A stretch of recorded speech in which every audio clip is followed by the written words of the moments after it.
আসসালামু আলাইকুম প্রিয় শুভাকাঙ্ক্ষী বন্ধুরা। এই এই সপ্তাহে আমার 4টি কবিতা বিজয় অর্জন করেছে।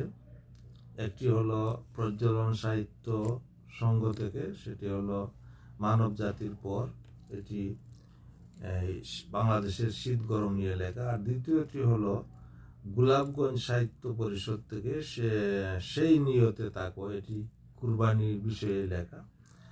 আর গোলাপগঞ্জ থেকে আরেকটি কবিতা বিজয় অর্জন করেছে, সেটা হলো আমের রসে কুকুর নাচ, সেটা জ্যৈষ্ঠী পল নিয়ে লেখা।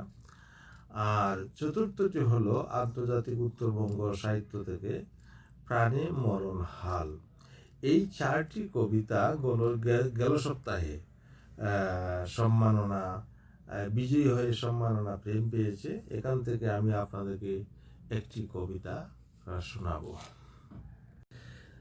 প্রাণে মরণ হাল, বিরহের সুর, জীবনের ফুর, মন পরাণে দুঃখ, অতীত স্মৃতি, মধুর প্রীতি, ভাবলে লাগে সুখ।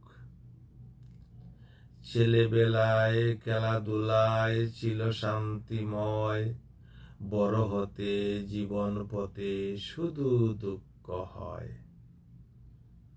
সুন্দর ভুবন আদার জীবন কেমন করে সই, সাথীহারা জ্বরের পাখি অনিদ্রাতে রই। যেজন ছিল আধারে চাঁদ আলু ভরা রাত, সেজন আজি মেঘ আড়ালে আমি দুঃখের সাথ। এই জীবনের 2টি ঋতু, গরম শীতের কাল, রোদে শুকায় শিশির বেজায় প্রাণে মরণ হাল। রোদে শুকায় শিশির বেজায় প্রাণে মরণ হাল। ধন্যবাদ প্রিয় বন্ধু, সবাইকে ভালো থাকুন। আল্লাহ হাফিজ।